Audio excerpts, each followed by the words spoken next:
procedentes del crudo para la refinería. Así, bueno, un poco yendo por el origen de la refinería de Tenerife, la nuestra, del año 30, el origen viene alrededor del año 27. En el año 27, Primo de Rivera, la industria del petróleo en ese momento era una industria emergente.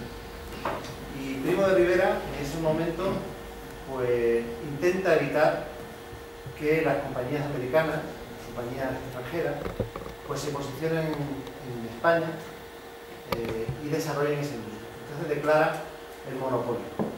Cuando eso se declara, hay unos industriales en Cataluña que habían empezado a hacer el refino, porque el petróleo en los años 20 era un producto que parecía que iba a tener un futuro prometedor, parece que lo han confirmado, era prometedor, y entonces esos industriales se quedan sin poder fabricar productos, distribuir productos desde Barcelona, desde Granollers, Martorell. Y en ese momento es cuando la única posibilidad es construir la refinería en un puerto franco. Y dentro de los puertos francos pues estaba Ceuta y Melilla, Gran Canaria y Tenerife. Y en ese momento la persona de constitución de CEPSA indaga en cada una de las oportunidades, en Ceuta, en Melilla, en Gran Canaria y en Santa Cruz de Tenerife, y es en Santa Cruz de Tenerife donde es muy bien recibido por el alcalde García Sanabria, que en cierto modo favorece el que se realice en Tenerife.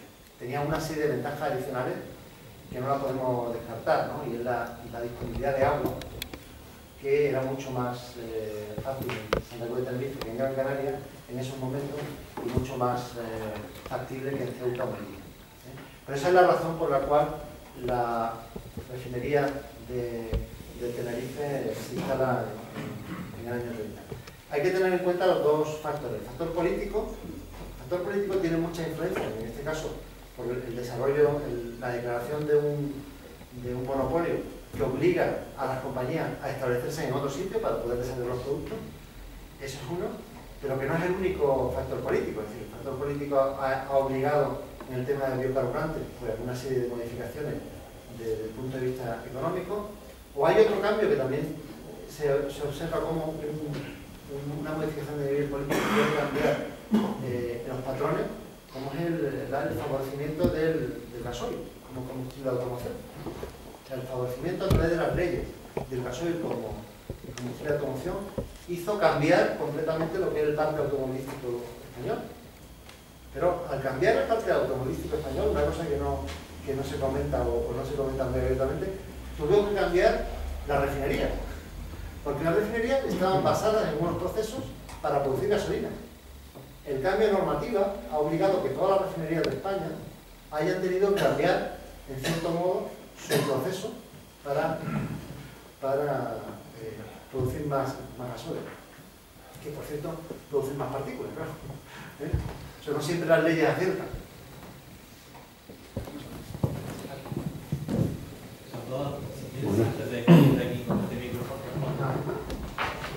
Buenas tardes, magnífica exposición que agradezco, y en vista de lo que hemos podido observar en pantalla, es obvio que la participación en los ingresos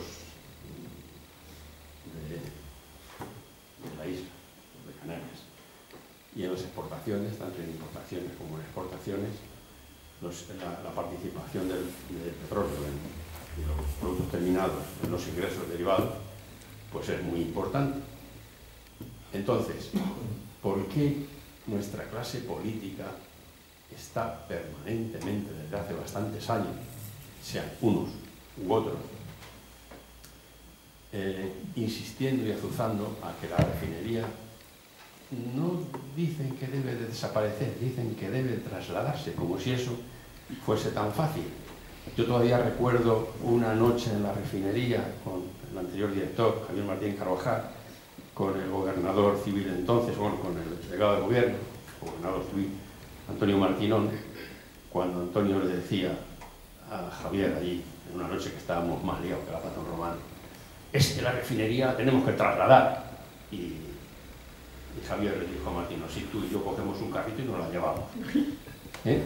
O sea, es un asunto tremendamente peleagudo.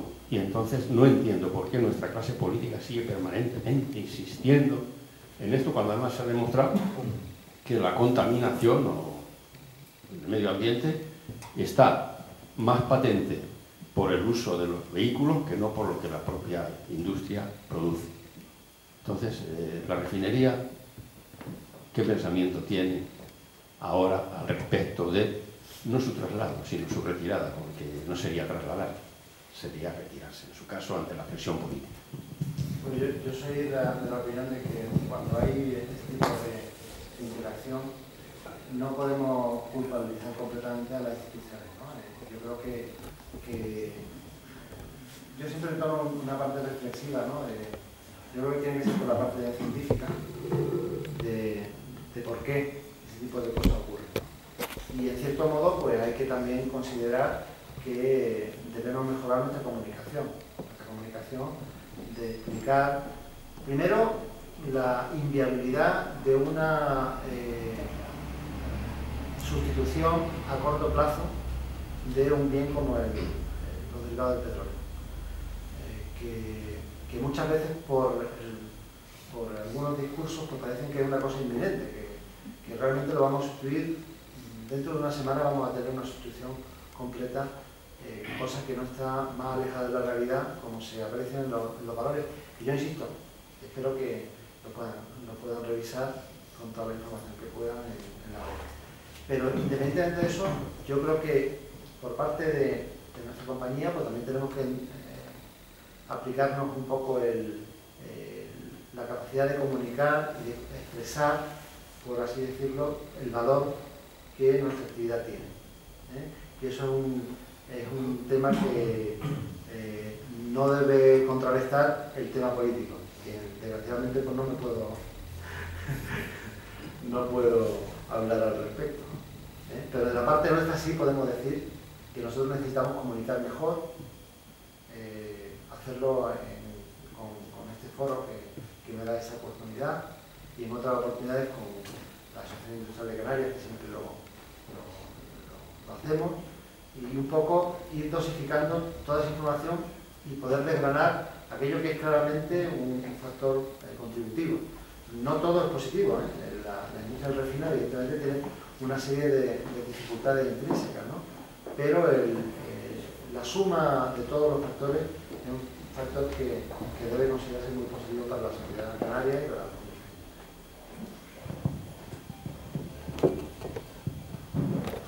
Buenas noches. Una serie de preguntas cortas y luego una pregunta que raya en la utopía.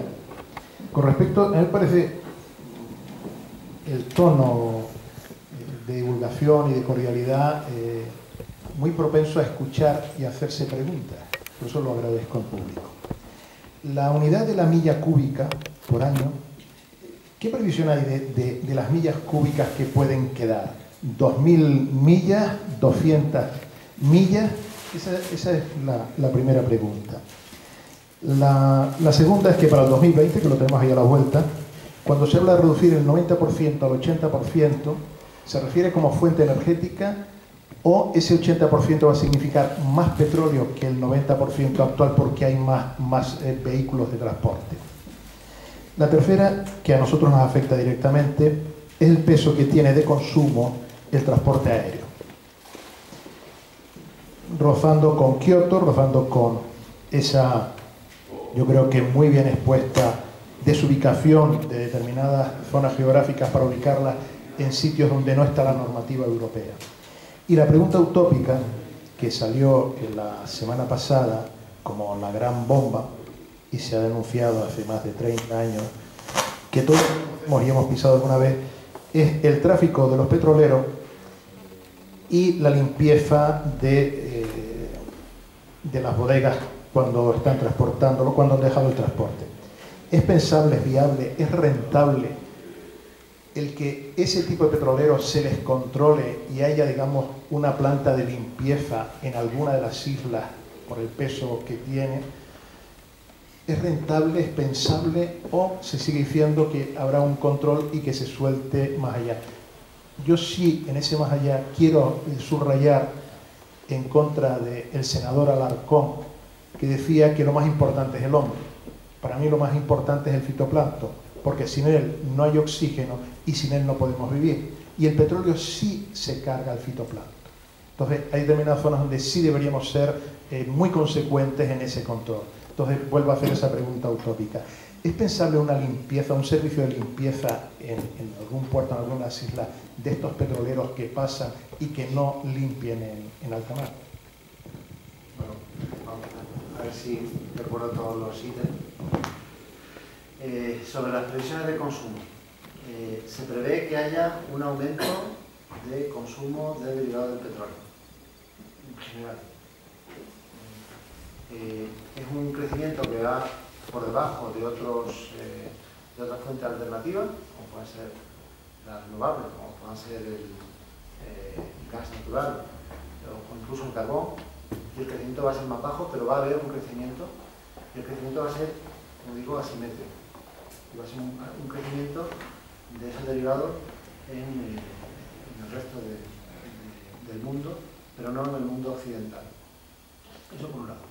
Respecto a lo que son las reservas probadas, es un número que siempre se va modificando con el tiempo. Yo el valor que tengo ahora mismo son 60 años, pues podemos multiplicar, pues 60 años son muchas millas cúbicas las que hay.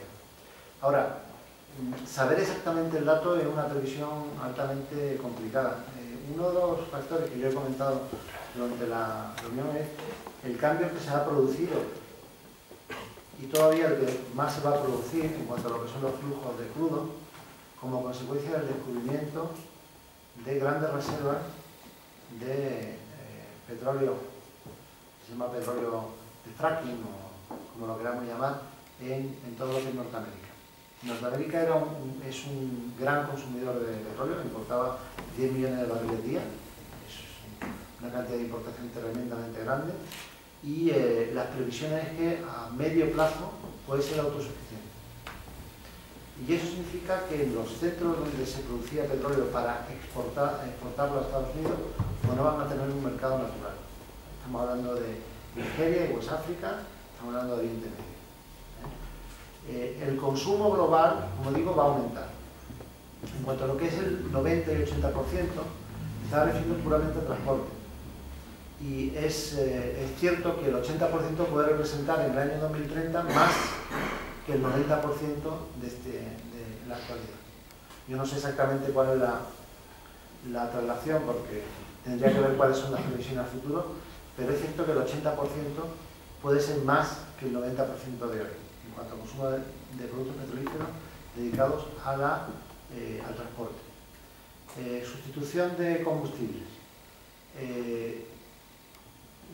En los combustibles de aviación, a corto plazo no hay una previsión de que haya un sustituto real respecto a lo que es el queroseno. El queroseno tiene unas características muy especiales, y tenemos especialistas que posiblemente pudieran hablar más, pero que evidentemente para enviarlo en un avión que está a menos 60 grados arriba y además que tiene unas determinadas características en cuanto a la capacidad la posibilidad de explotar, ¿no?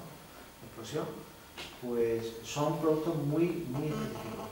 Se hacen muchos intentos de sustitución con biocarburantes a través de plantas que tienen aceites de muy parecido peso molecular y que se podrían intercambiar, pero en todo caso ni la producción y los requerimientos. Estamos hablando de que en Canarias se consume aproximadamente 1 millón de toneladas de queroseno. 1 millón de toneladas son muchas toneladas. Cuando hablamos de biocarburantes, hablamos de que no hay un sustituto actual. Y la última cuestión, que yo creo que se refiere al tema de la posibilidad de accidentes. La normativa náutica ha ido cambiando y es bastante severa. Eso no puede evitar que pueda haber algún hecho pues, no responsable por parte de un problema individual de un barco. Los aceites de sentina, y hay normativa que nos favorece,